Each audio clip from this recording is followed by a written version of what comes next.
Get With Us podcast with your hosts, Mother Delamort, Akkad Norman, and Hexus Diamond.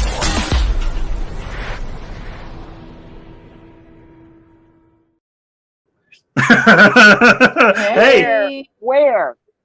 I thought I had her locked up in a box. I'm sorry. I may have locked the Wendigo version of The Wendigo. Hexus let me do this tonight. Oh, did he? Yeah.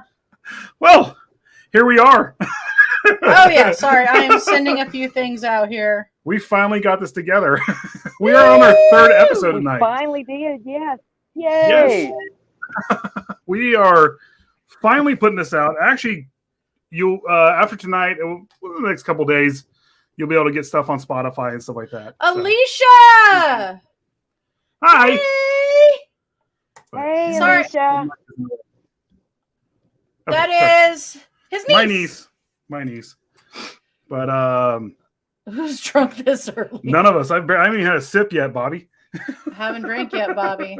Sorry. I'm gonna get us through the comments we do have right now, and then if you guys have not noticed this yet, we are going to be like saying what we have to say, and then we'll take some time to go back to the comments and talk to you guys about those, and then we're going to go back to what we're saying. So we're not always going to get to everything right away like we usually do in normal live feeds, because this is not a normal live feed. No. This is our podcast. This is our podcast. Woo woo. More like our rad And cat. next, the from here on out, you'll have to catch us on Spotify and all that kind of stuff. Yep. Woo. I'd say only special events maybe that we'll do here live. Yeah. So I thought since it was special that I needed star freckles. Star Freckles. All right. Actually, real fast, let me say this. We will still do our regular live feeds here. Oh yeah, we're on still going to do Facebook. our live feeds like we normally do. But the meat and potatoes, like I keep saying that word when it comes to this podcast, is going to be on Spotify. So that's where you're going to really that's where you can actually see or hear us, getting extremely graphic and everything like that. Because, Facebook, well, Hates Zuckerberg. us. There you go. So, hey, Mikey, what's up? Hey, Henry, hello. We said hello to Alicia as Henry. well. Bobby, hello, good sir. Alberto. Hey, everybody. Stephen P. Kitty Cat. Steven. And Pogo, what's up? What's up, Pogo? Hello, Hey, and Pogo. Mrs. Pogo. Hello. All right, guys, share out, please. Please share out. Tonight we are talking about, what are we talking about, Natalie? We are talking about cursed objects and items. Yep. You mean like my narwhal? I mean, it does do its own stuff, Well- see? I had an interaction with a cursed object earlier today. I'm not going to lie about it. Wasn't too happy with it. What? When I was taking a shower, Pray tell. the soap. I got soap in my no-no bits. We are not going to talk about that. I'm We are talking not- about it. I got soap in my no-no bits, and it was not fun. Hi, Sepsis. Hi, Sepsis. How are you? Thank you so much for the stars. We appreciate that It- always. Was not fun. I don't think soap on a rope would help with that, would it? No. There was soap on a rope for sure. All right. So we've said our hellos. Did our house cleaning. Oh, thank you so very much. I did not see that. Oh, thank you. And hello, Sepsis- Ivar. Thank you. Seth says, "What's up? You guys are looking Hi, great." Ivar. We do still have to keep in the habit of reading the comments. We do out got to loud. get back into the habit. Of because when you guys actually hear this on Spotify and stuff like that, it's going to be the whole. You're just gonna be like, "Oh yeah, thank you." No, we have to read it out loud. this. See, Anise doesn't need to know all that. Alicia says. Star niece? I'm kidding. All right, let's jump into this. So again, we've got to the comments currently. Now we are going to go to what we're talking about, and then we will get to the comments again shortly. So don't worry, we will touch base. Would you guys say episode 1 was mine, and episode 2 would be yours? Episode 3 is Natalie's. I think so. Or I hope so. Alicia, don't worry. We're not going to continue to talk about that. Yeah. Yeah. What? She's all, see ya. I was like, no, we're not going to Y'all went robot on me. Do what? Oh, Alicia thought that we were going to keep talking that way. And I said, don't worry, we won't. All right. Let's get this started. So where do you want to start with the cursed objects? I say Natalie starts with the cursed objects. Yep. So Natalie? you want me to start? Oh, yeah.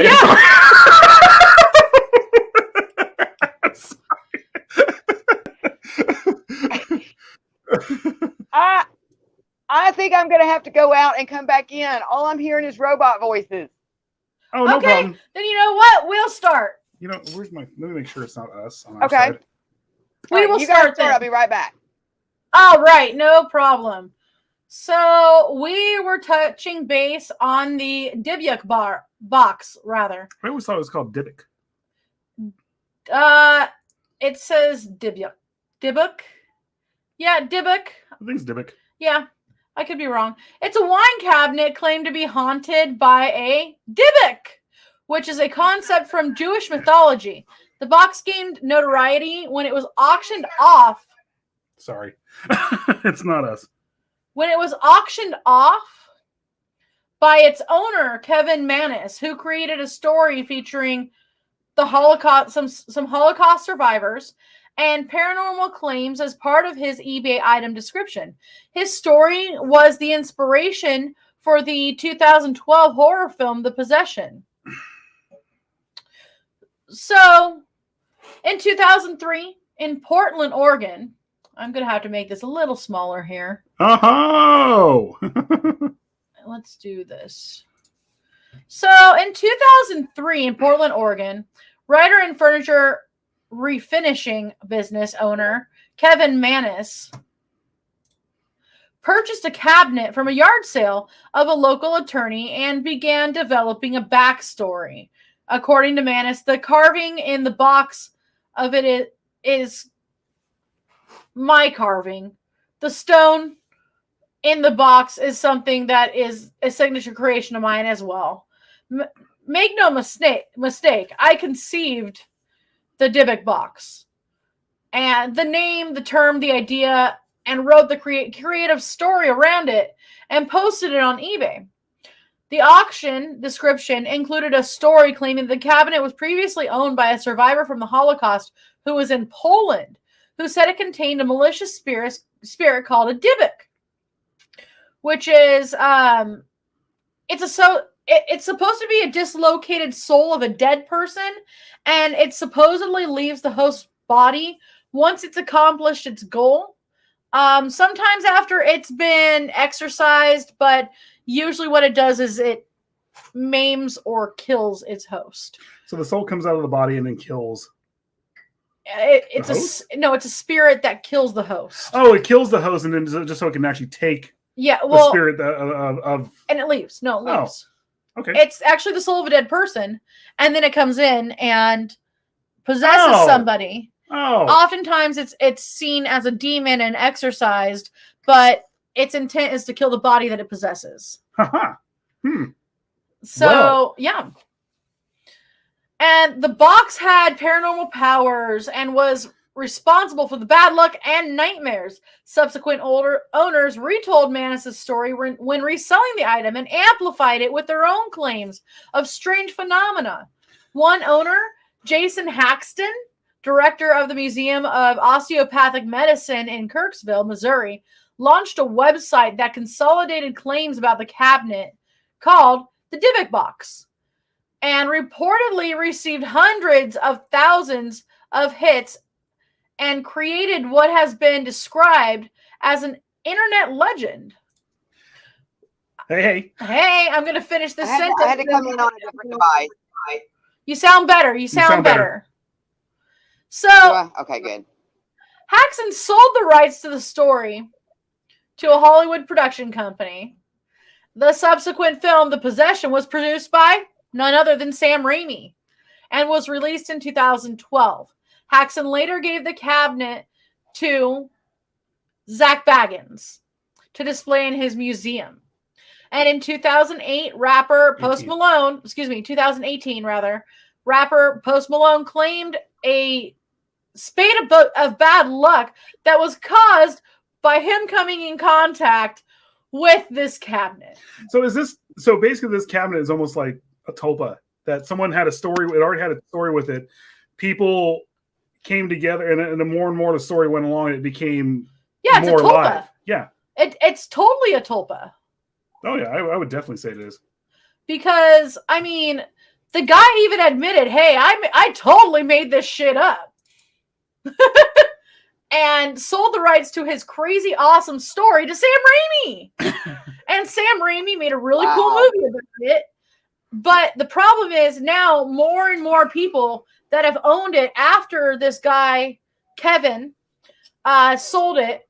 Every person claims to have had some kind of supernatural experience with the box, and it's just gaining more and more momentum and gaining more and more scary effects. And for the record, for those of you that does seem more like a tulpa to me. Yeah. Well, so let's explain what a tulpa is. A tulpa is, because just in case a lot of people don't understand what it is, a tulpa is what you would like if you ever seen American Gods. In that, the American gods, all the gods and American gods are tulpas. It's basically people believing in something and then believing it so much and so many people coming together believing it that it actually it's said to become a real being. So it's created in the imagination by visualization techniques such as Tibetan mysticism. It was actually created through through a Tibetan, the Tibetan belief, rather. My brain just went. So through that mysticism. And there are people that are called tulpamancers, which would refer to people that are practitioners in creating said tulpas. Yeah. Well, and it's kind of the same concept too. I'm sorry, I'm trying to get this thing. I'm not used to using this particular device there. It's also kind of along the same lines as the golem. Yes. Like the Jewish idea of the golem. This is going to the nuts. Which I have always found is so cool. The Dybbuk box itself is of Hebrew. Yeah. Because the Dybbuk, well, that would make a lot of sense. The Dybbuk itself, the creature Dybbuk, is in Jewish mythology. It's a malicious, possessing spirit believed to be a dislocated soul of a dead person, and it supposedly leaves the host body once it's accomplished its goal or it's been exorcised, and oftentimes the goal is to kill the host body. I don't know. I honestly believe in the concept of tulpas. It's just like sympathetic magic. If you fear something enough or you want something enough, I think that it can manifest. That's my personal belief. So. Exactly. And one of the things I've always believed with magic, especially, I do believe that there's something more out there. I'm not one of those people who pushes my beliefs on other people and says, oh my God, you have to, this is how it is. This is what it is. But I do believe that in a sense too, because magic is not only a means for you to try to change the world or change the universe or how to bend to your will or have the universe bend to your will. It's also a form of therapy. It's a form to, it's basically you do your stuff, get it out there and forget about it. If anything, that is completely therapy. And this is where stuff like this comes in, that people believe it so much that they actually create a presence that actually can affect other people and stuff. Slenderman. Slenderman is a prime example of a tulpa. Yes. And so going on to talk about how Kevin Mannis actually, it's not really a recanting. He stated in his eBay post, he made up this entire story, right? In the post. And so in 2021, Mannis admitted to writer Charles Moss that the box was of his own creation. He said, I am a creative writer. The Dybbuk box is a story that I created, and the Dybbuk box story has done exactly what I intended it to do when I posted it 20 years ago, which is to become an interactive horror story in real time. So he's a chaos magician, is what he said. Wow. He literally just took what he had at his hand, said, "Screw this! I'm not going to go follow any of this this right hand path magic. I'm going to do left hand path magic. I'm sorry, I got a lisp a little bit right there, and I'm going to put this thing together and just see how it goes." Well, and that's exactly what he did. He also said that he added new elements to the Dybbuk box story over the years to help it evolve and keep it relevant and interesting. And he has managed to maintain that. I have seen the video. He has really freaked Post Malone the fuck out. I love this. But, you could even apply that same concept to religion. Oh yeah. Exactly. Yeah. How things are added to it in order to keep the masses' attention. Well, look at let's just, not just religion, but look at the MCU, the Marvel Cinematic Universe. Those stories have actually been retold for thousands of years. Captain America, all that stuff. I mean, they're based on gods and stuff like that. They're based on old myths. It's always a hero going out and saving the world, regardless of what they're doing. Like Hercules and his labors and stuff like that. You have Beowulf, the Iliad, the Odyssey, where you always have a hero. Everybody wants a hero, and and everybody wants a villain. Let's be honest. And you just tweak them throughout the years. Well, and that's the reason I find folklore and history so interesting, because they're interconnected. Even some of the stuff that seems just completely just folklore, whether it's a cautionary tale or something like that, at some point you usually run up against that tiny grain of salt on what it was based on. So I just find that stuff fascinating. Well, like our video that we showed about the Fresno Walkers. Oh yeah, I forgot about that. I mean, what the hell are they? I don't know. I don't know. Are they something created for somebody's mind? Was it? Because you're like, oh, that's just people with stilts and like shit on. But then the more you look at it, you're like, no, they don't cast the right kind of shadow. And the film itself was way before these. What were they? What were they called? Deep edits or whatever they're called. Like some of these really, really cool videos nowadays are like the deep edits or what have you. Yeah, it was way before that. So the Brocky. The Borkle. The Borkle. Sorry, Bobby. I guess we could get to some comments real fast since it pertains to this subject. So when I was having trouble pronouncing Dybbuk, Bobby said the Deborkle. The Borkle.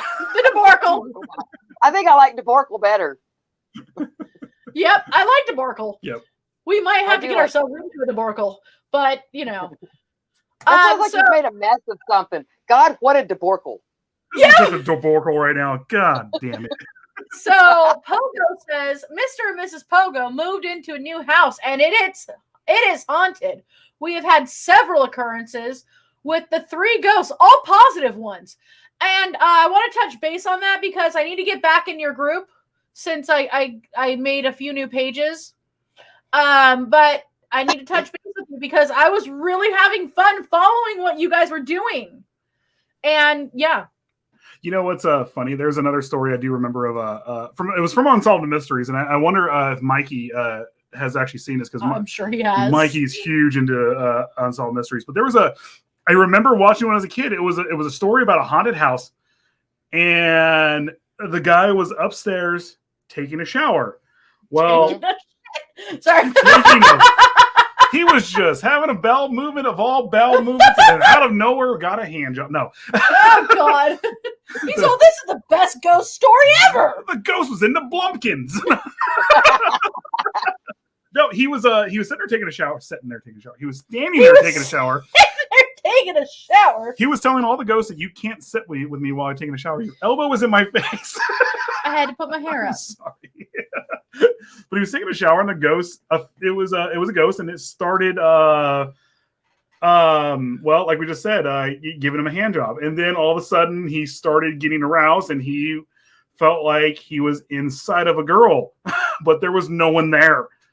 Now, he comes down the stairs, didn't say anything about it. Isn't this one of those?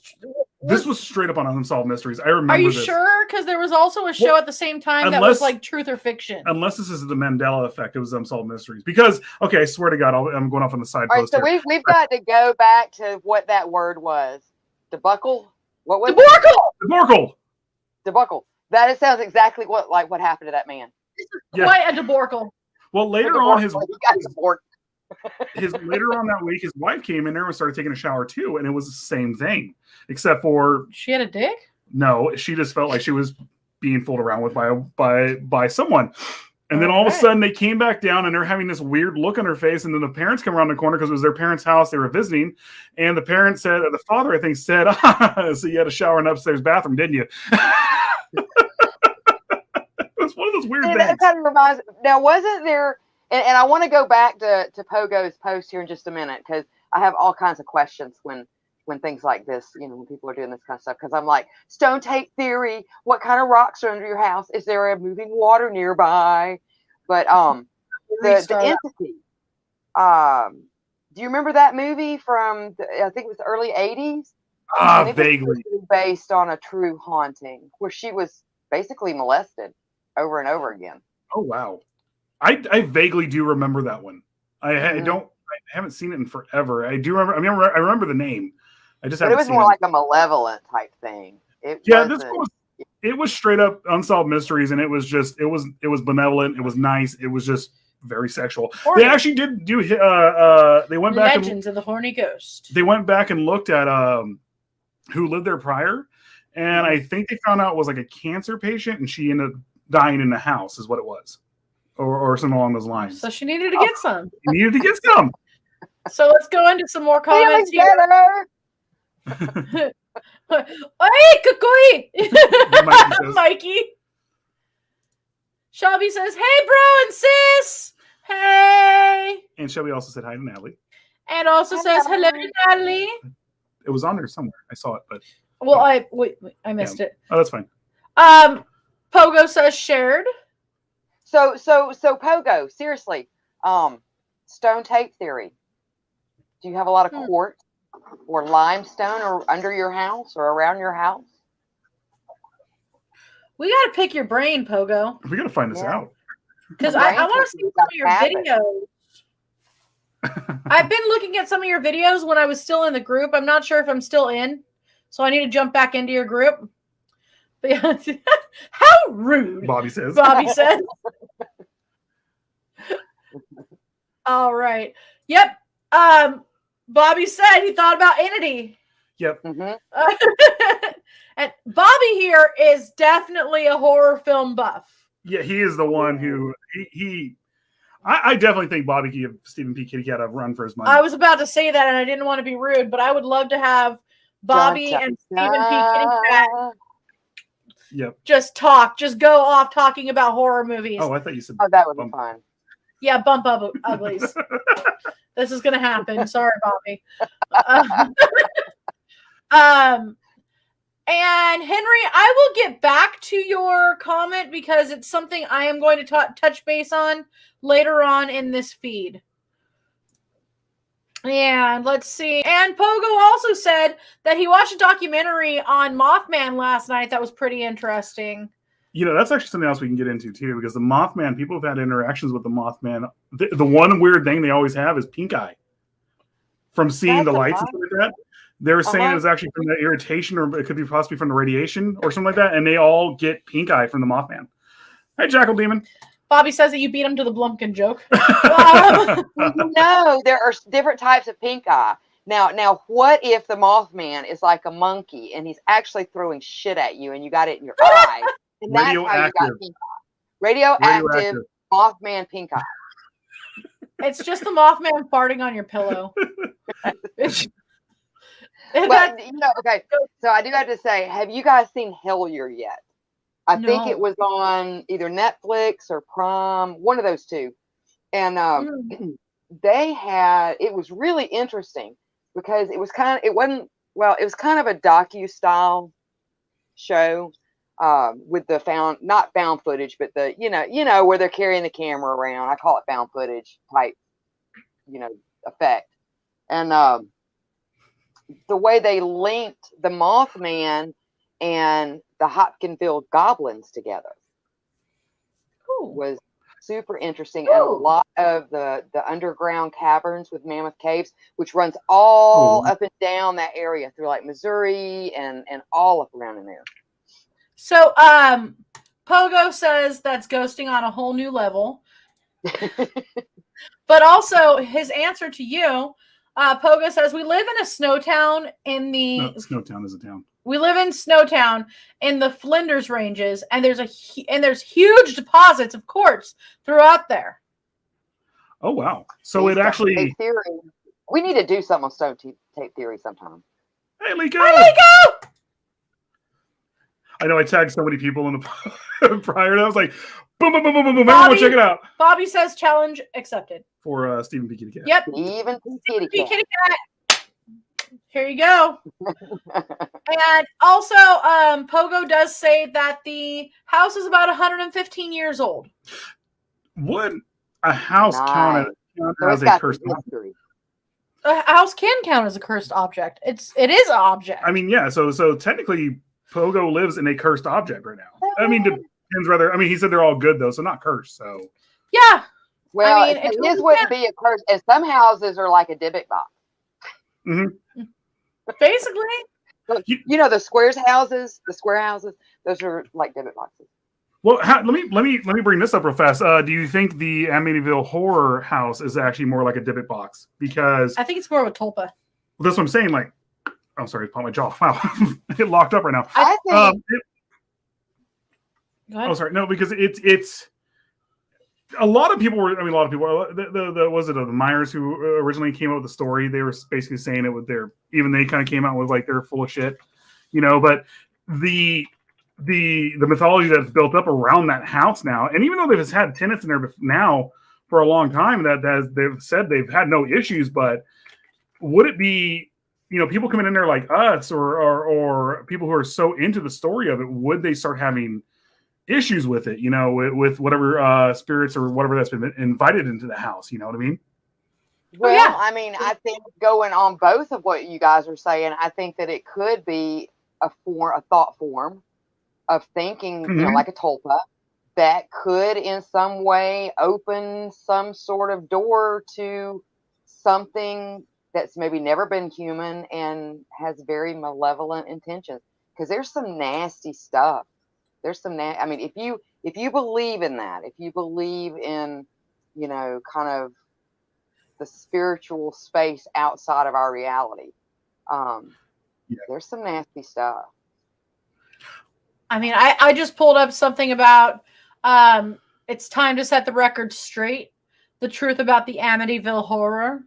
That's something we can get into a little bit later. And we can always do this in another episode. Yep. Because it is a whole lot of stuff, but I did pull it up. So stay tuned, y'all, because that is something. That hasn't been covered a lot that I've seen.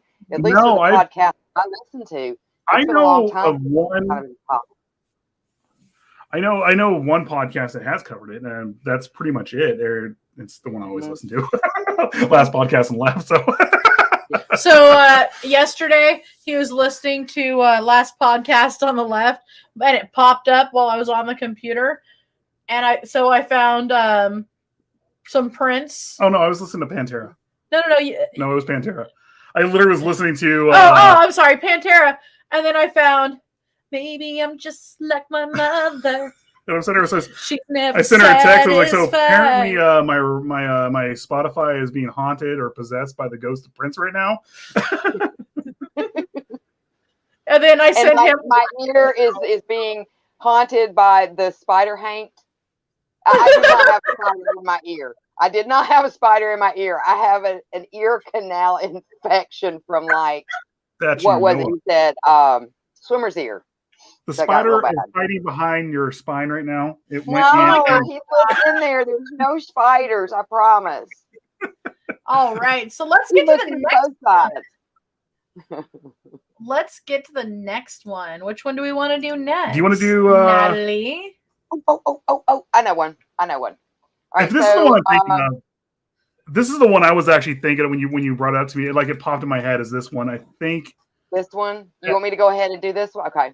All right. Yeah, because it's a good one. All right. So a lot of curses you hear about, of course. There's a lot of evidence to argue on whether the curse is real or whether it's not. It's usually 50-50. There's just as much information out there to argue that it's not true just as much as it's true. And curses, of course, are common, especially when there are occult themes. And whereas the cursed ring of the silent film star Rudolph Valentino is concerned, though, it is hard to write it all off as just a coincidence.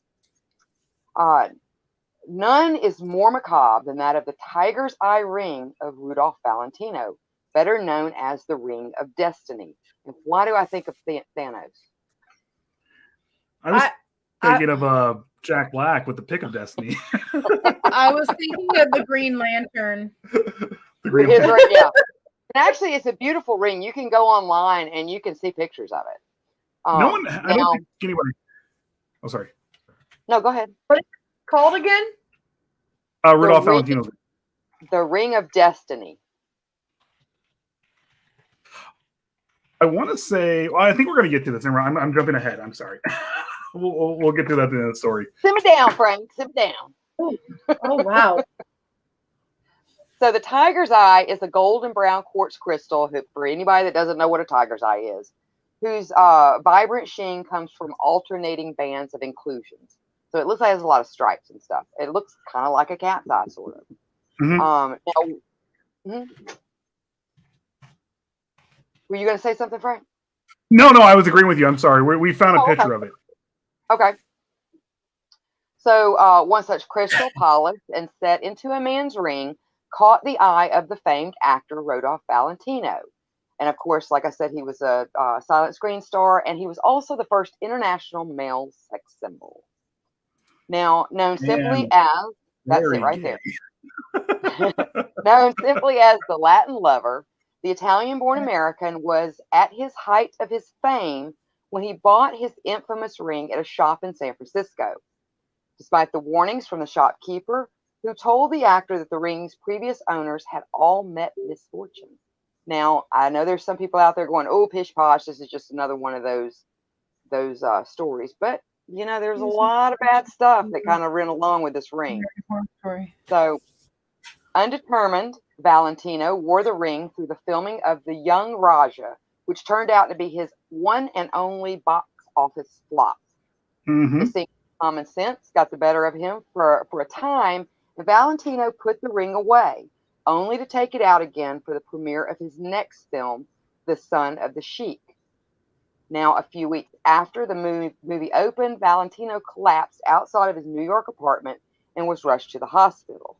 Now, he was first, diagnosed with having acute appendicitis.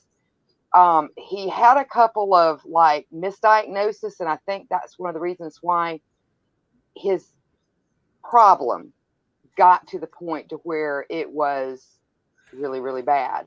But it's later. Oh no, his problem was one of those things that could have been easily fixed too. Exactly, but it was just he had a lot of misdiagnosis on what was going on even after the acute appendicitis. But what they had found out was that he had several ruptured ulcers in his stomach. He did go in for surgery, yeah. But soon after, during his recovery, he wound up dying of septicemia. And apparently all of it happened really quick. Now, in the aftermath of his funeral, which drew 100,000 mourners, which is a lot of people during that time, and caused several suicides from grief. Now, the executors of his will gave his lover, Pola Negri, her choice of Valentino's belonging. Now, she chose her beloved's favorite ring and almost immediately fell gravely ill. Now, Pola put the ring away, and there it stayed for several years until she met a young actor by the name of Russ Columbo, who was said to be a near double for striking for Valentino. So he looked very much like Rudolph Valentino. Pola gave the ring to the young man as a gift, saying from one Valentino to another. A few days later, after a heated argument, however, Russ Colombo was shot to death by his friend. Now, it keeps going. Colombo's possessions went to his cousin then, who immediately gave the ring to Colombo's best friend, an entertainer by the name of Joe Casino. What a name. Right? Who locked the accursed thing in a glass case and never wore it. That is until many years later, when deciding the curse was all a fantasy, he started sporting it around town. It wasn't long, actually just mere weeks, in fact, before Joe Casino got into an automobile accident. His car was hit by a truck and he died on the scene. Then the ring passed to Joe Casino's brother, Dell, who was convinced the curse was nothing but a series of grim coincidences and wore it for many years without incident, even loaning it to another Valentino impersonator who also suffered no ill effect. It seemed like Dell was correct and the curse was all just a bunch of hooey. That is, until his home was robbed. Unable to make an escape at that time, the thief was trapped by the police. The police officer, meaning to fire a warning shot, wound up striking and killing the robber instantly, while the ring sat in the robber's pocket. And it doesn't stop there. Did you just choke on beer? That made me laugh, and it doesn't stop there. This thing keeps going. Dell then I'll say this. I was going to say, I'll say this. I'm actually kind of afraid that one of us might end up with this ring somehow. Oh, well, be afraid. Be very, very afraid. I haven't even gotten to that point yet. So then Casino's brother Dell decides not to tempt fate any further, and he kept the ring under lock and key until it was requested by a 21-year-old figure skater by the name of Jack Dunn, who was being considered for the role of Rudolph Valentino in an upcoming biopic about the infamous actor's life. Now, Dunn wore the ring and some of Valentino's clothing to a screen test, died 10 days later from tularemia. A rare blood disorder that he contracted after handling a dead rabbit on a hunting trip. Oh. Okay, so that is when you hunt. I'm going to get into something weird here. So when you slice open, wild game, rabbits in particular, rodents in particular that are wild game, you will see these white spots on the livers and the internal organs. This means do not eat it because they have tularemia. Have you seen what's that one reality show? Alone? Oh no, it's not. Is it Alone? It's Alone. It was on. It's on Netflix. Show. They only have one season of it. Season 7. It's so good. It's toward the end. One of the girls on there who was out there. They have to go back into the Canadian wilderness for 100 days. 100 days, and they put them out there summertime, and they go into winter in the Canadian wilderness, in the tundra. Now, I think somebody would tell me about this show. It's a super cool show. It's probably us. It's a super cool show. I actually really liked it, but they only put out one season on Netflix. They have about 9 seasons total. But in there, there's a girl in there. She catches a porcupine, and it has this. Oh no, this one was the rabbit. She had already done the porcupine and done her hair up with the porcupine. No, it was the porcupine that she went and tried to get from the cave that she killed, and she actually dragged it out. The last one was a rabbit, and she was so happy, and she opened it, and she started crying. No, this was the other one. This is another girl that she got a porcupine. There was two girls on there. One girl got a rabbit that she didn't eat. There was another girl that got a porcupine, and she ended up deciding to eat it. Yeah. Because she wanted $1 million. She was starving. No, that was the whole thing. It's one of those things, unlike like trichinosis, where heat will kill it. Heat will not kill. Apparently, no, it's spotted liver disease, and right when she was showing it off to the camera, because they film everything themselves. She was like, "I was so hungry." It looks like just gigantic pus pockets all over the liver, and Yeah, and once you see that, you get rid of the meat. I'd be like, this rabbit done gone bad from the inside. Well, she was trying to figure out, like, do I just avoid the organ meat since it's the organs that are affected and not the rest of the meat? And that's how she really got sick. She ended up she actually had to leave the series because she was vomiting. Only about a week. No, she was only about a week or so away. She wasn't vomiting. Oh, no, that was the toe. She had to leave because she got gangrene on her toe. She got frostbite. And then she would have won. She got frostbite, and then at the end of it, she was hospitalized for a few months because of this. Yeah. Mm-hmm. Can you get rid of it? Yeah. Oh, yeah. It's a bacteria, but it's very, very, very dangerous. It's treatable, but it is deadly. Oh, wow. Well, apparently the guy he got it and died of it. Whew. So then the ring was returned to Del Casino, who kept it in a chest until his death, which was caused by natural causes, whereupon the executioner of his will moved it along with several other possessions to a bank vault in Los Angeles. While the Tiger's Eye was in residence, the bank suffered 2 robberies, one of which saw the ring itself stolen. Now, when it was stolen, several of the thieves were shot and killed by police in the ensuing chase. After being arrested, the leader of the gang said if he would have known what was in that vault, he would have chosen a different bank.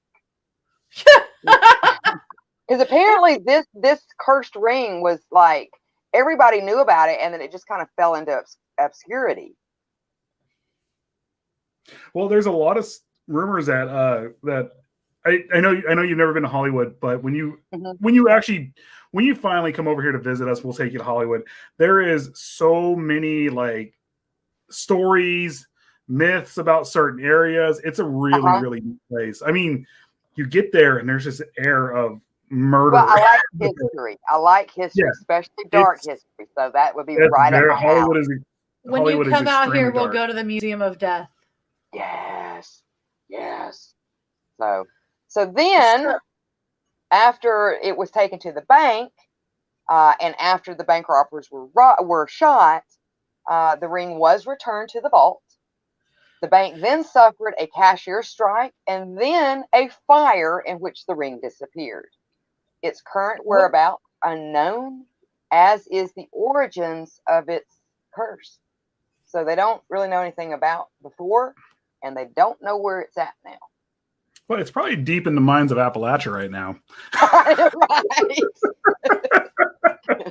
No, it's on the ring finger of the railroad man. Yes. Ever onward and ever forward. Or did I say it wrong? Ever forward and ever onward. I don't know. Potato salad. God, I love that podcast. So let's talk about, I guess let's get to some comments here. Most of them are just like, hey, hi, hello. So we'll just get to them and get through. Hello, hi, Lico. Lico. We got some Nightmare Clowns in here tonight. So guys, go support the Nightmare Clowns. That's Clowns with a K. For those of you listening to us on podcast. And Pogo says, I'll be setting up to do a paranormal investigation soon live from our house. Please let us know. We would love to watch. Yes.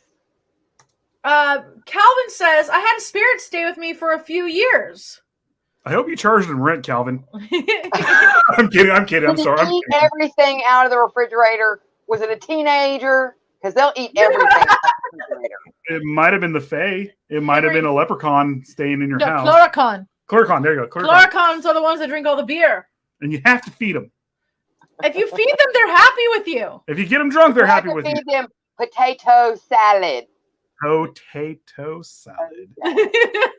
So Henry says, interesting. Ivar is recommending Billy Gold. And we have been looking up some information, and this is a serial killer that Roots Bleed Red is definitely going to touch base on. Mm-hmm. Definitely. Mm-hmm. Nadine! Hello! Hey!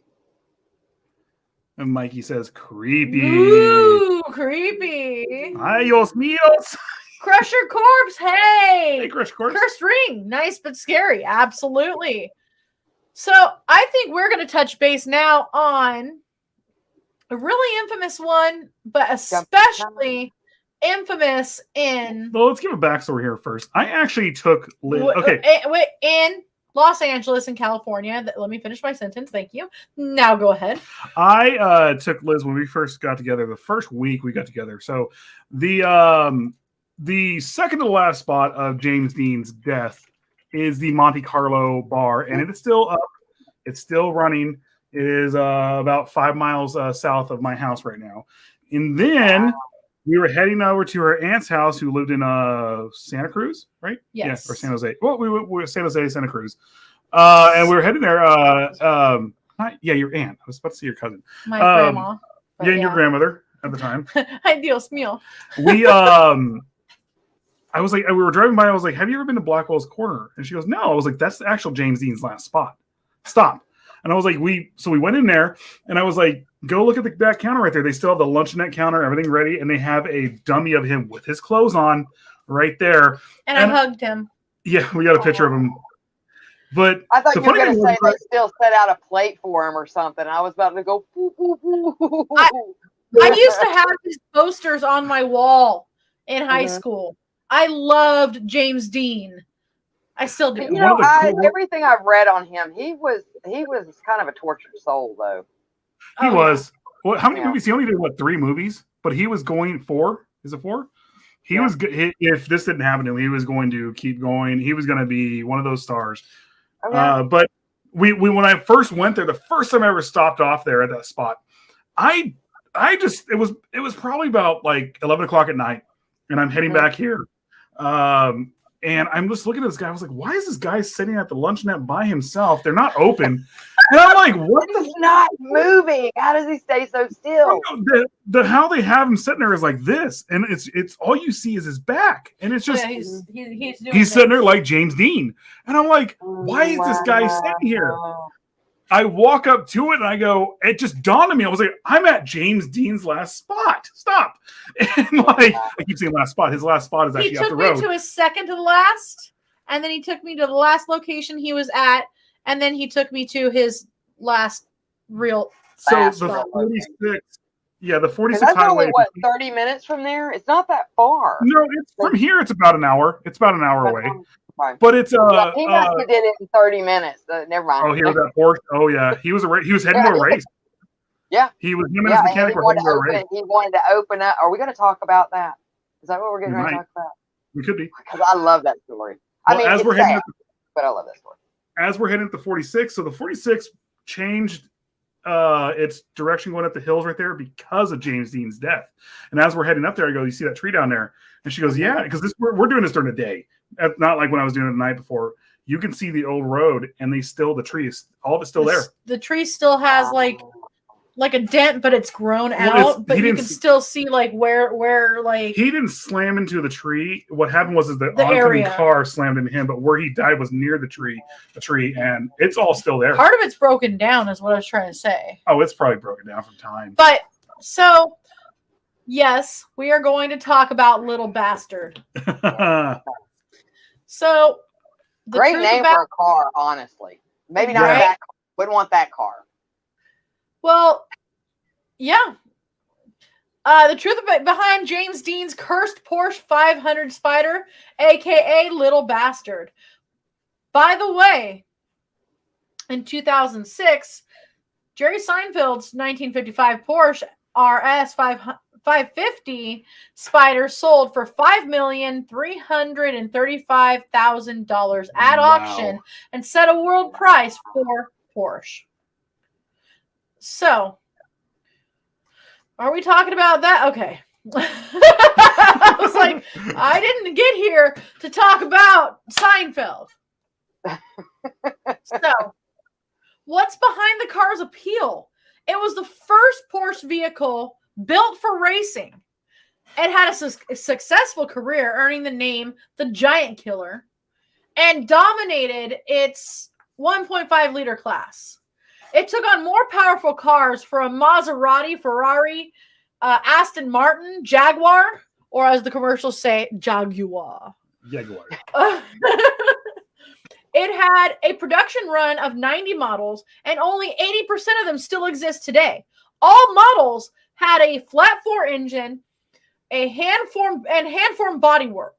Now, flat engine we were talking about is the pancake engine that you would see in the back of Volkswagens and stuff like that. Yeah. Mm-hmm. So one of the missing models has a particularly interesting story, and it's the one that James Dean lost his life in. Wait, is his go back up real fast? Go back up. So his number for that car was 550-0055. So that is actually he had the 55th car. Yeah. Off the production line of the new ones. Yeah. So James Dean, on September 30th, 1955, James Dean died in a car accident. He was 24 years old. Rumors have swirled around this accident, and most notably the car itself, the Porsche 500 Spider. The car had been nicknamed Little Bastard and caused death everywhere it went. Mm-hmm. James Dean knew how to tame powerful cars. He competed in many races throughout his life. He owned many fast vehicles. However, his new purchase was faster than any of the other cars that he had driven. The Spider had a 1.5 liter engine that delivered 112 horsepower. It was more than enough for a 550 kilogram vehicle. The Spider, however, caused problems the moment James Dean got it. After buying it, Dean began showing it off his new car and got to the top speed of 150 miles per hour. Wow. Even today, that's insane. That's still impressive. That's fast. Well, I used to, okay, I know it's completely different than a Porsche Spider, but I used to have one of the new little Bugs, and man, that thing, it would get up there before you knew it. But you got at about 100, maybe 102, that back end would start doing this kind of stuff. Of course, I didn't realize. I was just like, why is the back of my car bouncing? And I looked down. I'm like, holy shit, I'm going 100-something miles an hour. I get speed wobbles at 70 in our truck, so. They're extremely light vehicles. That's the reason why they can do so much with so little. And they suck down to the road, yeah. Oh, yeah. Porsches, Volkswagens, all of them. Well, I think, does Volkswagen own Porsche? Or vice versa? I don't know. No, well, at least the new Volkswagens now, it has a lot of Audi parts on it. That's right. For the record, I'm getting a lot of this information from Hot Cars, and it's talking about the truth behind it. So, Alec Guinness, who is known for the role of Obi-Wan, warned Dean about the purchase. Guinness was overwhelmed by a gut instinct and went to explain that Dean would be dead within a week if he drove this Porsche. The actor's uncle, Charlie Nolan, also felt really uneasy about it. Strangely enough, Dean was killed in the car exactly 7 days after that conversation. Okay, so aside from Dean dying in this, so are you saying if James Dean lived, because he was friends with the actor, Alex Guinness, who played Obi-Wan. Alec, I'm sorry. There was a chance that James Dean was going to be in Star Wars if he lived, if you think about it. Han Solo. He could have been Han Solo. He could have been Han Solo's father. So, Han Solo, I am your father. I am your father, and you are not going out tonight. For the record, 2 hours before he died, he actually got a speeding ticket. Here in Bakersfield. Here in Bakersfield. Our cops don't give a fuck. They're going to give you a ticket regardless of who you are. What's his face? Thomas Jane got a ticket here in Bakersfield. So I'm not getting to a lot of comments, but Tyler Fleming, by the way, this is one of the guys from October Noir. He's totally awesome. Hi, Tyler. Go listen to October Noir. He said that a lot of VWs do have Porsche engines. Yeah. Subarus have Porsche engines. They've sold that design, that pancake engine, out to a lot of places. It's a really great engine. It's an awesome engine. So, well, I was going to say too, not to interrupt, but kind of add into what you're talking about right at this moment. He was really good friends with Vampira, and she said that even at one point, like he had sent her, what was it, a picture or something of him holding a noose over his neck, saying something about when I die or something like that. In other words, it was, a lot of people saw that as like a foreboding too of him. A lot of people warned him. Prophesizing about his own soon-to-be death. The crazy thing with his death is, he was in, I want to say, if I remember this correctly, he was in his own lane. Excuse me, him and his mechanic were in their lane. It was a student driving the opposite way who fell asleep at the wheel, who swerved over into their lane and slammed into them and killed James Dean. I think the mechanic pulled in front of him, and James Dean couldn't stop in time. That's what it was. So the supposedly cursed car didn't stop causing havoc after Dean's death. It was totaled in the accident. So a guy named George Barris bought it off to sell it for parts. While the car was transferred in a truck, it fell off into a mechanic's leg. Barris wanted to hide the Porsche, but then lent it to a highway safety exhibit. The garage that housed the car caught on fire. However, the Spider wasn't damaged at all. At the exhibition, it fell off the display and broke a hip of a nearby visitor. George Barkuis? Bukaki? I don't know. Who was hauling the wreckage from the Spider on a truck, was killed when the car actually fell on him. In 1960, the car was on its way to a safety conference in Miami, and then it just mysteriously vanished. Oh, there's yep. And so they say, I forget where they say, but they say that they believe that. I have to go back and look at my notes. I did a thing on this a long time ago, that they think that it may be walled up in somebody, because all it was left, I think, was a door at that point. Actually, there wasn't a whole lot left of it. Well, this is from the accident. Oh, it's not going to show it. Nope.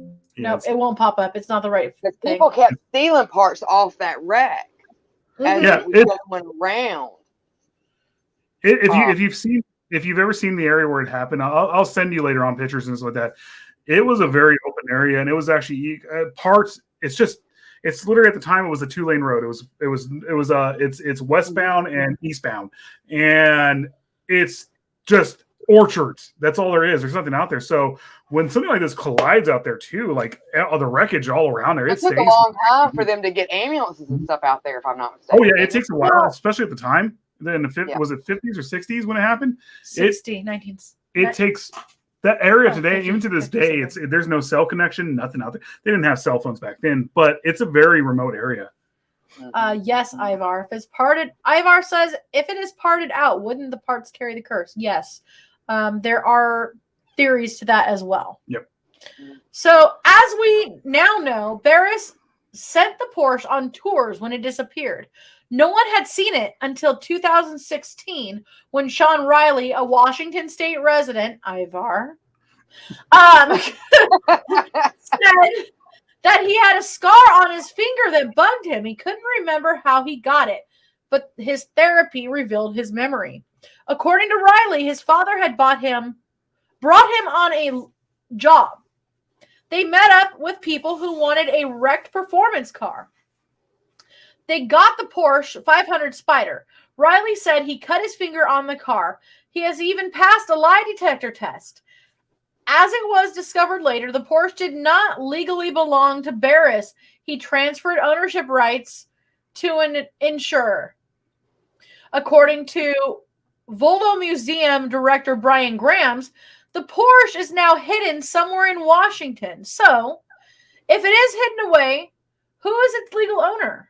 Attorney Lee Raskin, who wrote a book, James Dean, On the Road to Salinas, said the car was registered in California by its engine number and not by the chassis number. When Dean wrote the Porsche off to the insurance company, it was sold to Dr. William F. Esrich for $1,092. He removed the engine and many other components and restored the vehicle. Oh, wow. Dr. William F. Esrich, he's the one that got the engine from Little Bastard, right? Because something about it. Yeah. Yeah. Well, he has the original pink slip for the car, but no official record of the transfer has been discovered. Therefore, Raskin believes that the Porsche still belongs to the doctor. William has not made any official claims. As for the other people involved in the discussion, Ferris died and has slowed the process, which means it can take years to find out if it's even hidden in the doctor's garage. Well, you want to know something about this? I can see why they would hide who has this. Because have you seen Jim Morrison's grave? Yeah. How just cluttered it is from all the stoners and hippies going over there. I can imagine anybody, even to this day, we're all James Dean fans. We all think about him. We all know about this stuff. Can you imagine anybody who knows where the car is, where it exactly is? They are going to go to that person's house or that person's shop left and right, especially in the 70s and 80s and stuff like that. They're going to, it's just going to be just all these just candles, everything just messing up everything like that. Do you remember? Well, there's a lot of urban legends about that too, because I think there was another guy that came back and said that this was down in Florida, and this goes back to something about it was brought in and stolen off that delivery truck, that freight truck, and there wasn't a whole lot left of what had started out in California and made its rounds to the United States, because when people would come to see it, they would start taking little pieces off, stick it in their pocket, and by the time it made its rounds a couple of times, there wasn't a whole lot left of what made that car, like the door and the chassis and things like that. And he said that he remembered them. I don't know if it was his dad or his uncle or somebody he knew that had walled it up in his garage. So we had a murder happen a couple streets down from us, right? And it literally had nothing to do with the poor woman whose house ended up getting balloons and flowers and candles and people standing out there at all hours of the night trying to stand vigil, and they didn't wash the blood off of the sidewalk for weeks. And this poor lady is a 90-year-old retired librarian. Okay. Oh my God. So imagine when somebody that is, let's be frank, he wasn't known. He was just some gangbanger around here that got murdered in a fight between other gangbangers. Regardless of that, we can still have sympathy for his death. Oh no, we have sympathy for his death, and I'm not saying that he deserved to die. But what I'm saying is he's not a well-known person. So now imagine if we did know where little bastard was. Imagine the kind of chaos and just stuff piled up like they do over at Joplin. Tragedy brings out people that want to do good. They want to show their humanity. Exactly. Just like that situation you're talking about, where they put out a vigil. I'm sure it may have scared the lady that was living there. It wasn't just a visual. It was people. She's 2 streets down. It was people, not just on the street where it's public property. People in her yard. Yard, setting up shrines in her yard, and her yard had a gate around it. They were walking in and just doing it. Getting aggressive with her when she would take down stuff in her yard. Well, and I imagine that would very easily happen if someone even had an inkling of where they thought little bastard might be. Oh, exactly. So I guess let's get to comments because we got a lot. So Mikey says, "Ay, Dios mío." Adios, míos. So Calvin, getting back to talking about his spirit that was in his house, they took the chain off my back door and opened the door. Was sitting on the toilet in the bathroom watching the chain lift up and come off the door. No. Look, if you want to come in, shit, and then I would have done it. I would have been like, look, Ghost, I'm indisposed right now. If you need to wash this, by all means, come in here. I don't know why. Not much I can do. You're not exactly physical. You can move through the door. Why are you taking the lockdown? Mikey also says that he's related to James Dean. Oh, that's rad. And also through ancestry, Joan of Arc. Oh, there's something coming. There is something big coming for Joan of Arc. Yeah. Yeah, so apparently it opened cabinets and turned the lights on and off as well. It's all, bro. I'm just trying to use the bathroom. Give me 5 minutes. We can have a rave after I'm done. You can haunt me in 5 minutes. Just let me go through my TikTok feed. Okay, you know what? It was a college kid. He had a college kid as a guest. That's what it was. Nothing beats Dragula. Yeah. Oh, Mr. and Mrs. Pogo are friends with Rob Zombie. That's rad. Nice. Ivar says, "Wow, the number that and 5 are usually my lucky number. I wonder if my luck would change with that car." It might. It might. I wouldn't even get around that car, to be very honest with you. Hello, Tyler. Hello, Tyler. We have already said that. What? I own a Subaru, old, but not too old. Maybe you have parts. Maybe. I don't want to scare you. I'm joking. If it's parted out, wouldn't the parts carry the curse? Yes, I would believe so. Because didn't that the guy that took the engine and he put it in a car and redid the car? Didn't he try to race that car and it just had horrible luck? Yeah. I want to say one of the things too with that was it the student who hit him lived, I think, and then a year to the day died almost in the same spot. I want to say I heard that somewhere. I didn't read it. Yeah. Don't quote me on it, but I want to say something like that happened too. Maybe not in the same spot, but the year to the day the kid died from a car accident. I think something. Yeah, I'd have to go back and look at my notes. When I did mine, I tried to look at all that, and I remember you're right. There was something, but I can't remember what it was. Yeah. So Henry says, "Do people find a way to reverse a curse? Is all cursed objects, can they be reversed?" There are people who claim to be able to reverse curses. I believe it can be done, obviously. Well, through anything, if you practice magic, if you practice anything occult, it's done through bindings. It's done through anything along those lines. But some of them are so strong that it is hard. Something like this with James Dean's car, people's belief, and this is where we come back to tulpas and stuff like that. People's belief in it can drive that to keep going regardless. It's just there's so much belief. It's like I guess I hate to bring it up, but it's like people's belief in the Bible. It's just there. There's nothing you can do to it to change. There's nothing you can sway them, and we're not disparaging any religion, by the way. No, we're not. I'm just saying that people have so much of a belief in the Bible, especially when it comes to the book itself, that when they go into places that they believe are haunted or something like that much belief in this holy object that they believe is holy cross stops things. Supposedly whatever. Well, and this goes back to what Henry was saying about curses. I was reading, I can't remember what book it was, but it was a fascinating topic talking about like the difference between curses and hexes and jinxes and all that kind of stuff. And when, what a lot of us think of is like curses, all the bad stuff's happening to me.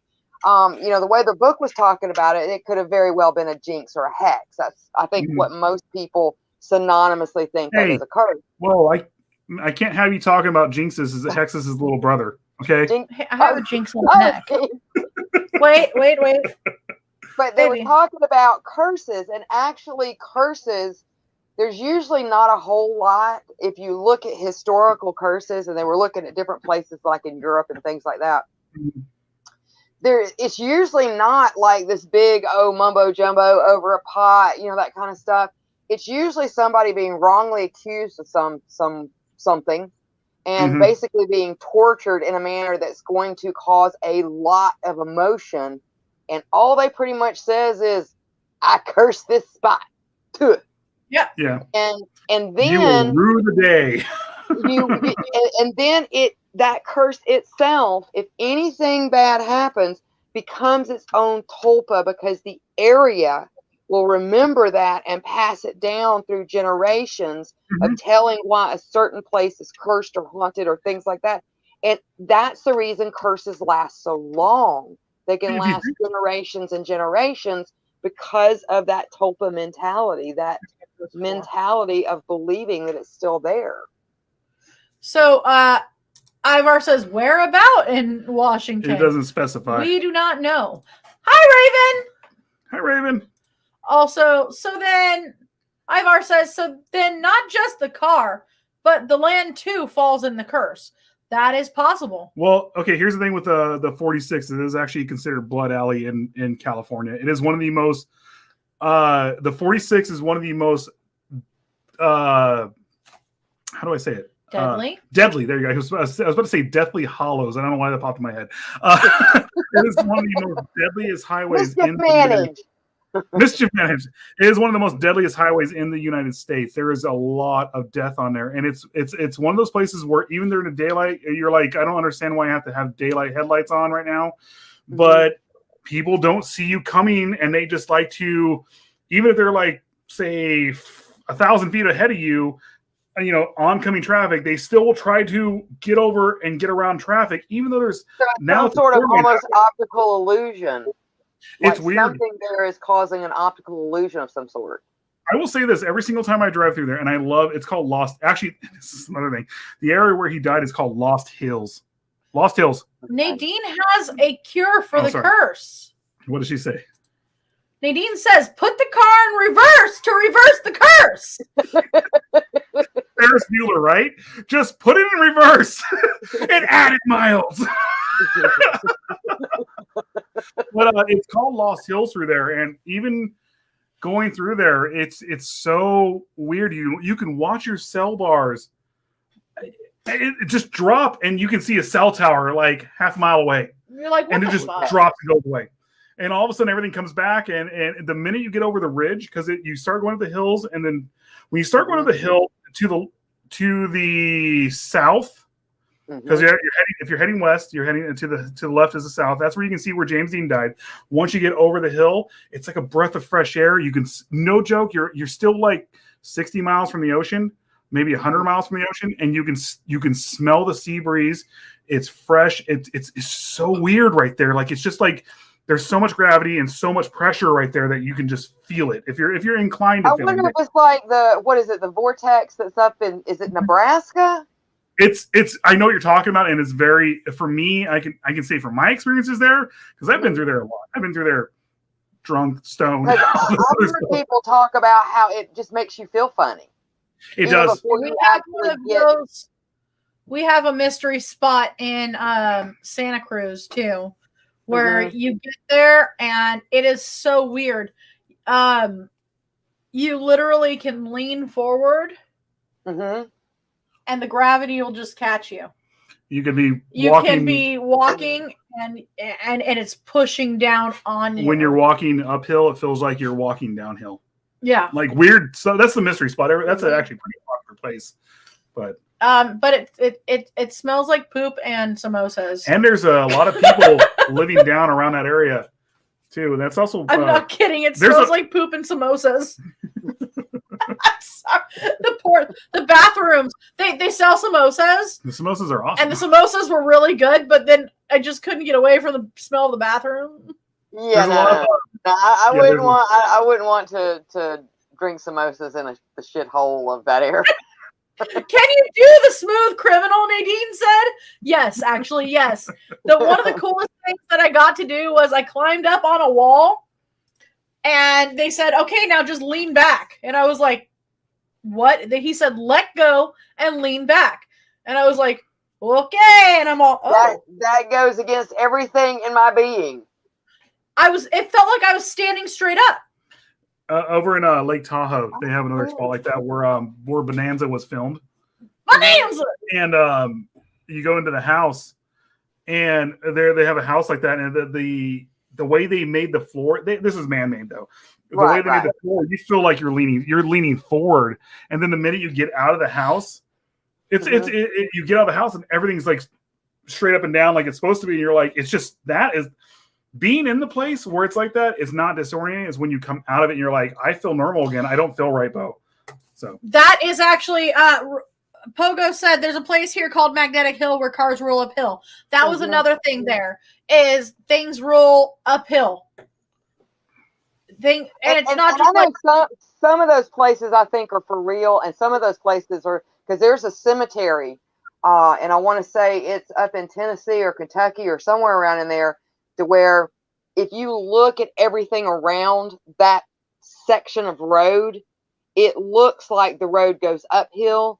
But what they did is they got what are those people called that come out?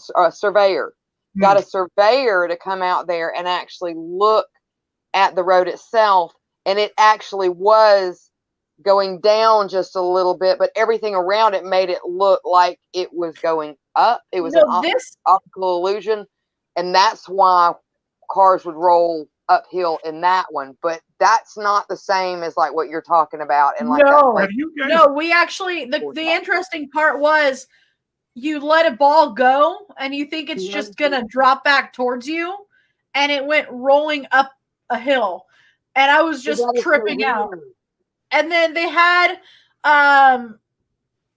me and somebody the same height as me stand next to each other. And then they had us just switch positions. Oh, no, not switch position. Oh, that's what it was. Me and somebody taller than me. Liz was finally tall. Yeah, it was me and somebody taller than me that showed like a difference. And then we just switched position on flat land. And it went like this, and I was taller than them. I wonder what the cell phone signal is like out there. I wonder if it's terrible. I hate to bring this up, but when we went to go for her grandmother's funeral, we got lost. And accidentally her went cemetery is actually on. Okay, so the mystery spot is on one side of the hill, which it's a huge hill, and then but the road arcs around to the other spot where the cemetery is, and you have no issues over where the cemetery's at. But when it's really a UFO, and people are being buried on top of half of the UFO, like the Tommy knockers, where the UFOs in the mountain. I think Gail might like Tommy knockers. But when we were going over there looking for it, mind you, like I said, there's a lot of people living on this road, and you get in there and like it's one of those things where you're like, oh my god, this is probably one of Edmund Kemper's fucking dumping spots where he dumped bodies. Well, yeah, because it's the same area. It's the same area where he was doing stuff, but at the same time, you get in there and all of a sudden it's just when you're driving down the road to go to the mystery spot, it's like dark forest. And then all of a sudden you come back the other way. There's no connection. There's nothing else like there. It's people with houses with everything like it's just the basics of basic like necessities and stuff like that I have out there. And then also you come back out of the road a mile later, and everything's normal technology, normal houses, all this other stuff. It's so weird through there. Ivar says, this would be interesting to go and do a little investigation. Well, Ivar, we have a bed behind us. You are welcome. Natalie, we have a bed behind us. We have room for all you guys whenever you want to come out to California and visit these things. Us! We are! We still have one more story to get to. I know. I have another story to get to, and Natalie has a story to get to. You can go ahead and do yours. Go ahead and do yours. Because mine's super short. Yeah, it's super short. Mine's sort of long, kind of. But so... the Annabelle doll, which I got to get back up to Henry's comment because I saved it. I didn't want to touch base on it because I was like, hey, we're going to get to that. So cursed object is usually like a doll. Annabelle, we probably know her from the movie. Yes. So here's the thing. Do you guys remember the Raggedy Ann dolls? Raggedy Ann and Andy? That's what Annabelle used. Annabelle is a Raggedy Ann doll. That's why she is Annabelle, by the way. But so people who like to watch horror movies must be familiar with Annabelle doll. For those who aren't, the Annabelle doll is a haunted doll who supposedly brings danger to people who interact with it. The Annabelle doll made an appearance in the horror movie The Conjuring, and thereafter had a separate movie that was made on the doll, where the doll was actually the main antagonist. Let me interject real fast. Bringing up the Annabelle doll being in The Conjuring, then you move further down the road. The same. The investigators for the Annabelle doll also investigated. The Warrens investigated the Amityville horror plays. Well, I'm gonna get to that. Look. Oh, it's all there. Yeah. So, you know what statement I haven't made yet today? We're a little bit late in the feed to do it, So maybe we could just post it with it, but I will just say it right now too. We forgot to do that. Under the fair use, another author may make limited use of the original author's work without asking permission. Pursuant to 17 U.S. Code 107, certain uses of copyrighted materials for purposes such as criticism, comment, news reporting, teaching, including multiple copies for classroom use, scholarship, or research, is not infringement of copyright. Yeah, and we can list. I've got my sources here. We can just call out and list our sources at the end if you guys want to. Oh yeah. And they're at least source. My Annabelle information from delightfulfacts.com.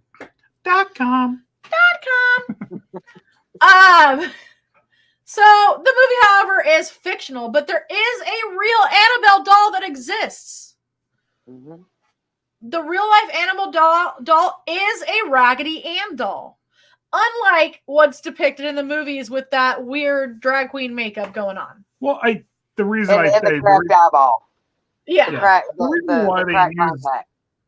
reason why they use that doll is because nobody's afraid of a Raggedy Ann. Yeah, no one's afraid of a Raggedy Ann. Well, I mean, if people had this real Raggedy Ann doll, they'd be afraid of it. But the actual Annabelle, it's one of those dolls where it actually looks at you and all this other stuff. So and it's more creepy. So unlike its depictions in the movie, the real Annabelle doll is just a Raggedy Ann doll. In the movies, they show this scary-looking plastic doll. But in reality, Annabelle is just normal, very ordinary looking. So it is kept at the Warren Occult Museum in Connecticut.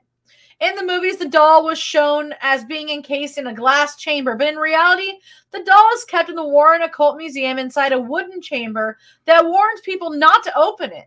This case has a the devil tarot card on it, known as the demonic, stuck onto the front of it. I'm sorry, they're straight up asking people to open it. Then it makes me want to go. Push the red button. Well, I mean, it's kept in a wooden chamber, and are like, how do we see the doll? Well, you look through the wooden windows. You can't see through wooden windows. Yeah, you got to open it, but don't open it. Oh my God! So it's more like Schroeder's. Schroeder's the Schrodinger cat. Schrodinger's box. Schrodinger's box. Yeah. Is it dead or alive? It's both. It's Schrodinger's doll. Schrodinger's doll. Well, then does it ask? Is the doll really there? Is it ever there? Is it actually there? Is it actually there? Yep. And do the Warrens really actually own it? Does someone own it, like Natalie just said? Yes. Yeah, do Ed and Lorraine Warren actually own it? Or does the doll own them? Ivar says that her roommates, Sorry. Ivar says his roommates have her, Raggedy Ann. Mm-hmm. And I think, oh God, I'm such a. I had one that was it was one of the big ones, the really big ones when I was little, and it was as big as I was when I was like 4 or 5 years old, and that thing was terrifying at night when you turned out the light. Sitting over in the chair, yeah, it was terrifying. Me being a big 6'1" Viking metalhead, just straight up into black metal. I absolutely love black metal and punk rock. So I had Pound Puppies and Cabbage Patch Dolls. I'm not gonna lie, I really did. I actually had my Pound Puppy until I was 22 years old. What color was your Pound Puppy? It was the brown one. It was white with brown spots and had a brown spot on its eye. I love that Pound Puppy. I had a Teddy Ruxpin that I used to play Metallica tapes in. So you make facial expressions. Yes. Have you seen the Teddy Ruxpin? You made him haunted. So okay. Sorry. It was a gift. So Annabelle was a gift to a nursing student in the 70s. In 1970, a woman bought the Annabelle doll from a secondhand store as a present for her daughter who was a nursing student. It's not certain if the Raggedy Ann doll had any paranormal influences while it was in that store. However, strange things started happening after Donna received the gift from her mother. The doll apparently moved by itself. One of the most terrifying facts about the Annabelle doll is that apparently the possessed doll can move by herself. Donna often noticed the doll would be in a different place than where she left it. Sometimes the doll moved across the room in her absence. Donna mentions that once she left the doll on the couch and returned home to find the doll in her bedroom with the door closed. See, that's when the doll would move because I yeeted it out the window. That's when the doll would move because I set it on fire and then threw it. Donna has reported that she found small notes around the house that were apparently written by the doll. She claims she has found notes saying, "Help us," on parchment paper in children's handwriting. I hate to say this. No. I just picture the doll knocking on Natalie's door saying, "I don't want to be homeless. I'll be good. Can I come back?" No. So I'm thinking about Liz putting the backwards tape in Teddy Ruxpin and how terrifying that would be. No, I did Metallica and Teddy Ruxpin. The Teddy Ruxpin. Well, what if you would have put a tape that would have sounded like reverse Metallica? What I did do is hit play and fast forward at the same time. No. And it went, and it was like, and you're like, what the hell?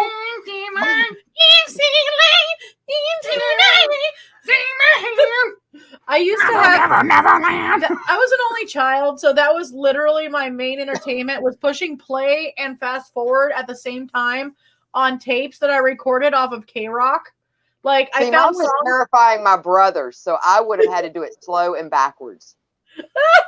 Have you guys seen the Teddy Ruxpin doll that actually rips its face off? No, but it's cool as shit. Go look it up on YouTube. So after being disturbed by the strange activities, now keep in mind, a lot of hauntings that you think are little girls or little boys are not little boys or little girls, guys. They take that form because they think that you're going to be more comfortable with it. But no. And we've talked about black-eyed children, okay? Have we? Yes, we have. Oh, yeah. I think Natalie has. Definitely, yeah. The doll was possessed by an inhumane spirit. After being disturbed by the strange activities, Donna decided to investigate the matter with the doll and invited a medium to see what was going on. The medium discovered that the spirit of a 7-year-old girl was inside the doll, and she had died on the property and was comfortable living with Donna and her friend. However, after the Warrens investigated the case, it was found that the doll was possessed by an inhumane spirit that was searching to possess a human body. Stop real fast. Do you see the trend here with the Warrens? Yeah, they like to say Do you see the trend with the Warrens? The Warrens like to say stuff like that. There's a demon in here. We need to write a book and make money. I like the Warrens, and a lot of people go, boo, the Warrens suck. But I like the Warrens because they have become a cult classic. No, I do like the Warrens. I don't have Amityville and all this other stuff without the Warrens being a part of it. Exactly. I don't think they're terrible people at all. I'm just making jokes, but I think I'm not saying they weren't scam artists to a certain point. They were very much capitalizing on stuff at the time, and it's not like I know you need to get going. I'm sorry, but it's I know you really want to read this, but it's not like they didn't capitalize on this and then screw, what's his face, the ones who own the Amityville house over. They all made money off of it. So people have been harmed by the doll. A priest who once visited the doll at the Warren Occult Museum commented, "The doll can't hurt anyone," and was reportedly involved in a near-fatal car accident after the visit. Another couple who poked fun at the doll met with a motorcycle accident on their way back that claimed the life of one of them. They cut the brakes. They just walked out there. Oh, really? I can't hurt you. Snip. Cut the brake lines. So, I'm sorry. Circumambulation is done regularly at the museum. The Warrens take every precaution to avoid any mishaps to the visitors of the doll. Prayers are offered by the priests in the area where the Annabelle doll is kept in the Warren Occult Museum in order to keep any harm at bay. They also warn visitors not to touch the case or to look at the doll for too long. So there is a question here. What's the question? Hold on. Does he? Oh, he did buy a lot of the Warren stuff. Now, so Raven Rose says Baggins says he owns Annabelle now. And she is correct, by the way. Mm-hmm. The doll, which is a Raggedy Ann, Zach now owns. He got it from Ed and Lorraine Warren's museum in Connecticut, and he has it on display, not in a wooden box, by the way. It is actually in a glass box with a warning that says positively do not open. The Warrens, they're both dead now, aren't they? Or they're both dead. They're dead. Yeah.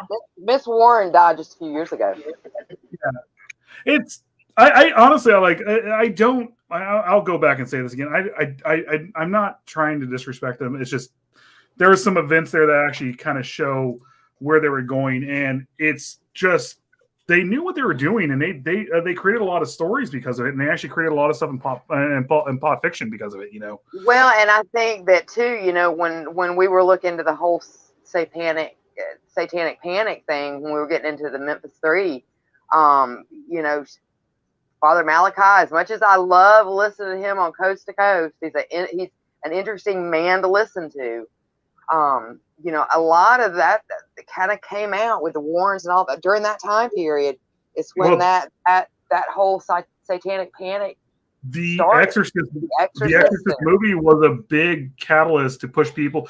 Before The Exorcist, people in America didn't exactly believe. I know you have your communities in like other rural areas here in California. We have a huge rural area here in the Central Valley, and you have a lot of people who believe that these entities are actually real beings that can come on Earth and get you.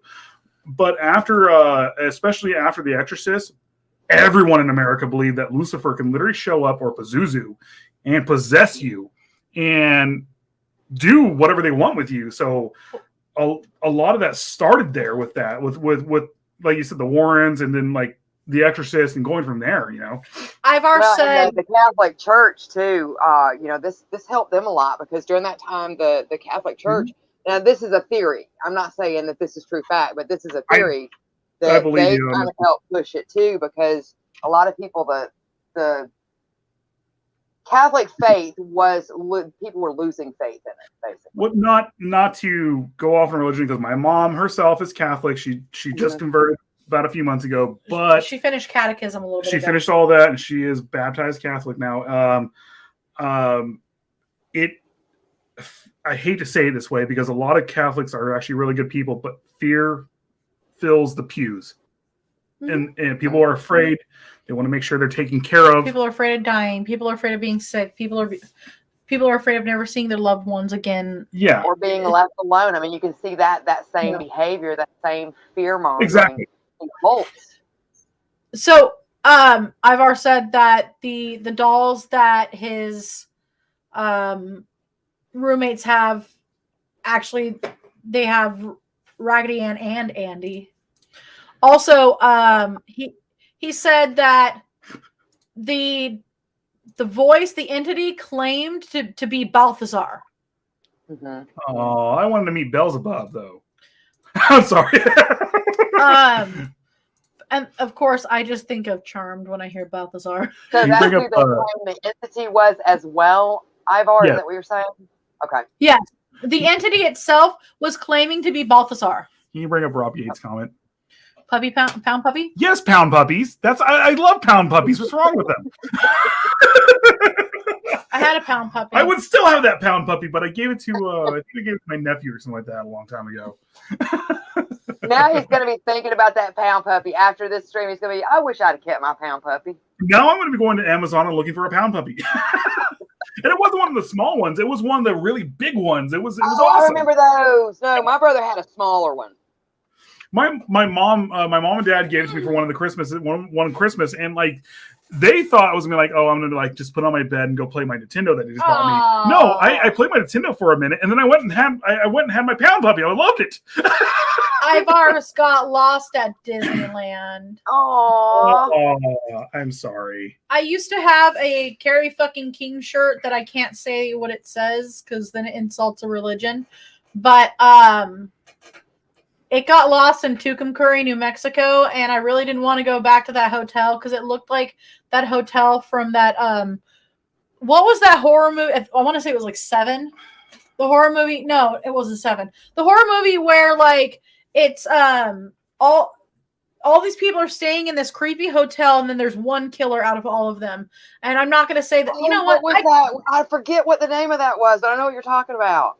And it was like, in the end, you know what? It's long enough for a spoiler. Okay, I'm sorry. And in the end, they were all a figment of his imagination. Oh, well, I watched one that was similar, and it turns out they were all in purgatory. These two I've seen. I know what you're talking about. I have not. But okay, so let me tell you, that hotel in Tucumcari looked like that, and I'm talking about as you drive up the blinking lights too, like the murder motel, basically. Yeah, and I had this really cool. It was a KFK shirt, which is Carrie fucking King, and I loved it. It was not Hostel, but that was a good movie. Hostel was amazing. I loved this shirt, and I have never been able to find it again because the shirt is never. It's not in print. Yeah. I guess okay. If I say, I'll say what it is, but I won't say what's on it. But the shirt says some people just have to learn the hard way.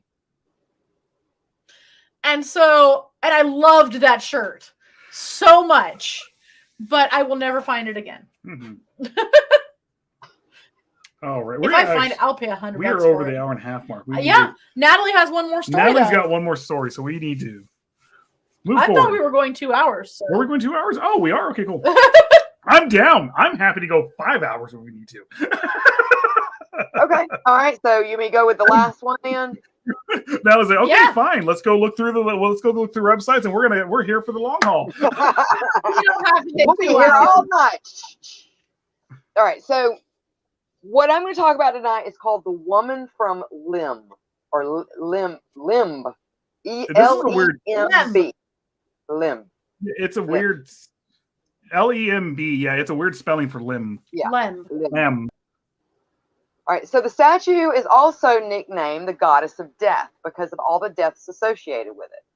The statue is carved from pure limestone and was discovered in 1878 in Limb, Cyprus.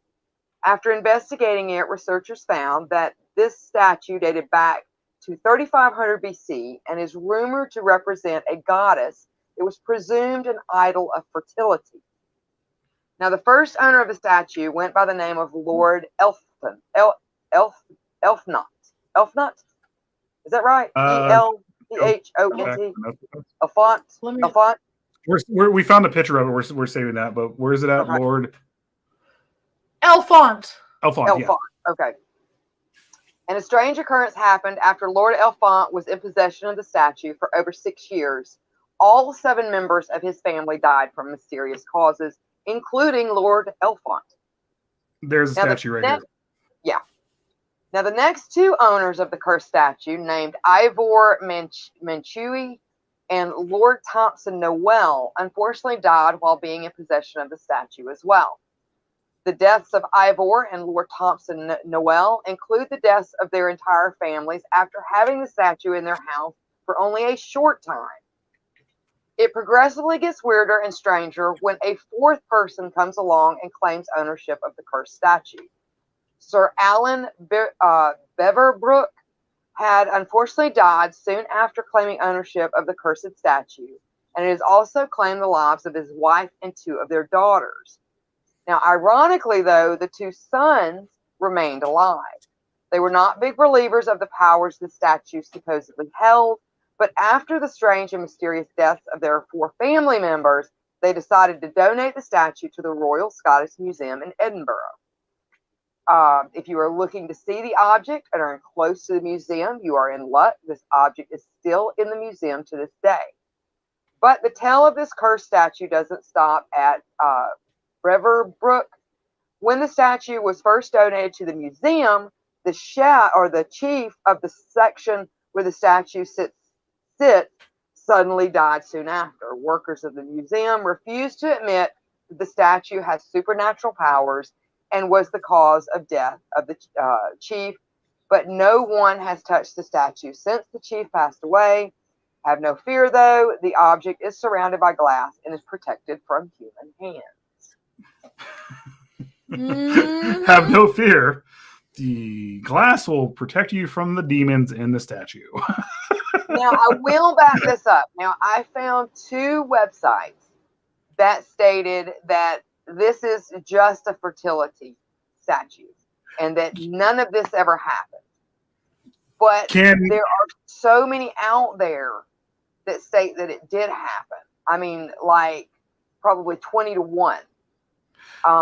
I couldn't find its listing in the museum in Edinburgh, so I can't say for sure if this one's true or not. It almost sounds like this, what is it? American Werewolf in London, where they finally get to the pub and they're out in the middle of nowhere in was it Wales or wherever, like a village out in the middle of nowhere.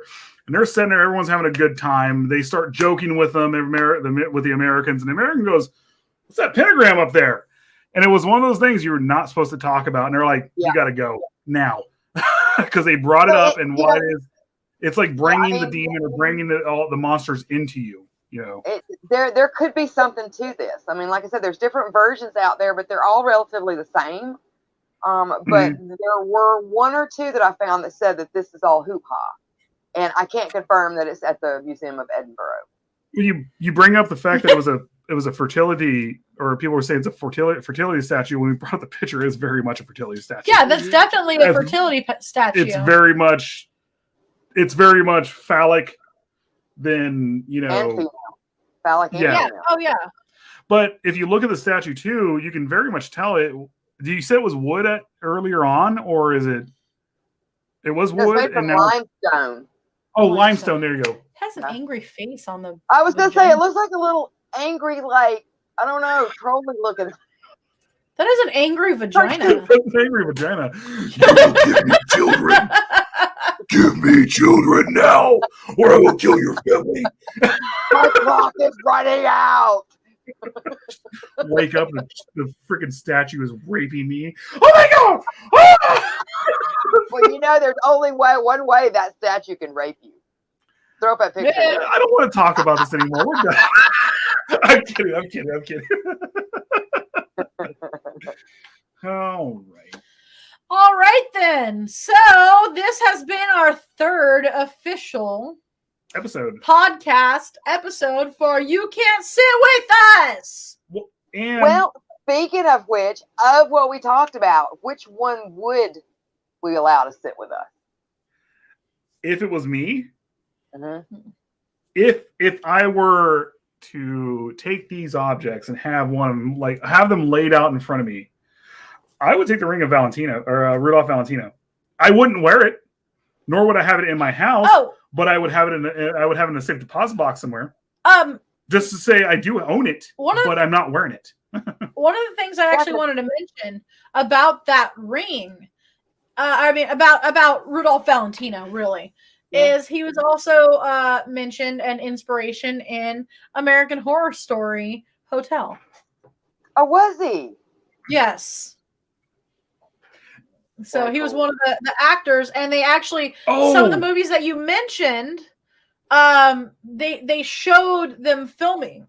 He was if you've seen the series, he was Gaga's lover. They both were the 2 other vampires that made Lady Gaga. I was trying not to get that. It's been years since the season's been out. Still trying not to get that deep into it, but yeah.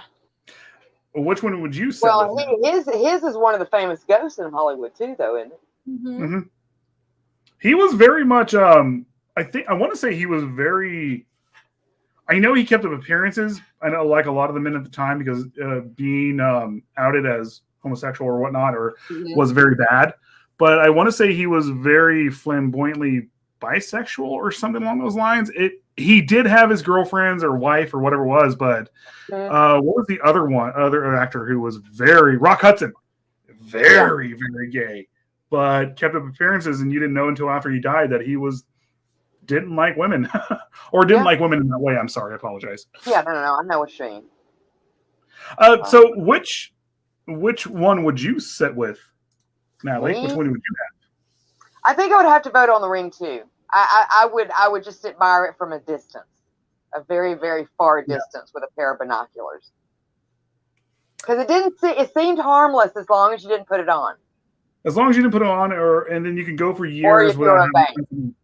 Yeah, well, if you're a bank, you're going to have incidents all the time. But if you have a house and you just put it in your safe, you're fine. Yeah. I would have to go with Little Bastard.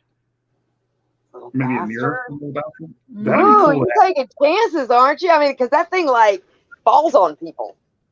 Yeah, but I would have to say Little Bastard. You could be upstairs. You could be upstairs in your house, and the little bastard could be down in your basement. But for some odd reason, it would fall on you. So, Pogo says, "Imagine having Rudolph Valentino's ring on your finger." No. No, no, I'm good. I think out of all the stories that we had here tonight, Rudolph, that ring is actually all the stories. It is. I'm not touching you. I'm not touching you. Oops, I touched it. It's one of those ones where it's been consistent. Everyone who's had that ring, and that it's very, very bad. Don't put it on. Mm-hmm. It might even be irradiated. They might have made it from the ashes of. They went forward in time, got some ashes from Chernobyl, went back in time, made it for Rudolph Valentino, put the tiger's eye on there, and it's radiated. It's from made. That's from the what it almost. If it wasn't for the ones that had bad luck with like shootings and things like that, it almost would make you think it would be some sort of heavy metal poisoning or something. Almost. It's something along those lines. Ivar says the car hands down. Yeah. Hello, Carl. Carl. What's up? The what? What did he call us? Clevengerinos. The Clevengerinos. Yeah, no, not sitting with any dolls. Pogo says, "Good to see you guys. Got to get some stuff done. Have a good night. Much love and respect from Mr. and Mrs. Pogo and the Australian clown community." Yay! And we you need to let us know when you guys are going to do that investigation. We'll make sure we're up. We'll help you out. Yeah. Yeah. So yeah, Ivar said me too, because I was saying Little Bastard. Yeah. Definitely not Annabelle. It would be a cool thing. I think it's similar to the ring. As long as you don't try to get near it, take anything from it, or touch it, so, you'll be all right. Pogo says will do. That's awesome. Awesome. Well, I believe we have finished everything we were going to talk about tonight. Anything else you want to? I love this. I love these. So we're going to probably be doing podcasts that are not live, like with people quite often, but we're going to try to do like once a month where we involve everybody in the podcast. And we're going to have our regular shows that you guys are used to. Roots Bleed Red, Spooky Tales, Out of the Ordinary, even the Horror Gallery. Even though they're a little bit, like we're all they're a little bit random. They've become the random show. I know, right? And Wednesday. Oh, this Wednesday. Aka and Otherwise Be Nevermore are going to meet. Mm-hmm. That's gonna be fun. I'm so excited. He's a very nice guy. I referred to myself in third person, but I don't care. So I get to talk with Otherwise Be Nevermore, a major up and coming in the clown community. I'll let him tell his story, but I know he has not been in the community that long, and he has kicked ass, and he has worked for it. Absolutely worked for it. And we are going to talk about how he came to be, how he decided about his name, and why he decided to do it. So join us for that. Yeah, he never disappoints. He never disappoints. So thank you guys tonight so much. Have a wonderful night. Oh, I do have something to say. What? Are you guys ready to go? Well, maybe, but I don't know. Well, no. I just want to let everyone know, honestly, none of you guys can sit with us. Not in any shape or form. You can't sit with us. Don't even think about it. You can't sit with us. Ooh, yes, they can. Can't sit with us. We got blurry. On Fridays, we were black. Yep. Just saying. I'm melting into the background. Nobody told me to wear black. My kids I bet you guys told Mother Delamort, and she didn't tell me. I know she wouldn't tell me. Natalie, actually, I told Ludi, and I think Ludi just ran off. Aside from one Christmas episode we did a while back, I think this is the first time that Mother de la Mort let you out of the crypt. Yeah. So she's hard nosed, I'm telling you, she is. Right. All right, guys, we're out. All right, thank you so much. Have a wonderful night. And you can't sit with us. You can sit with me. You can. This is Mr. Applewhite speaking. There is nothing wrong with your device. Join me here on Psycho Bunny DC. A delightfully dreadful consternation of horror content. Your head and free your mind.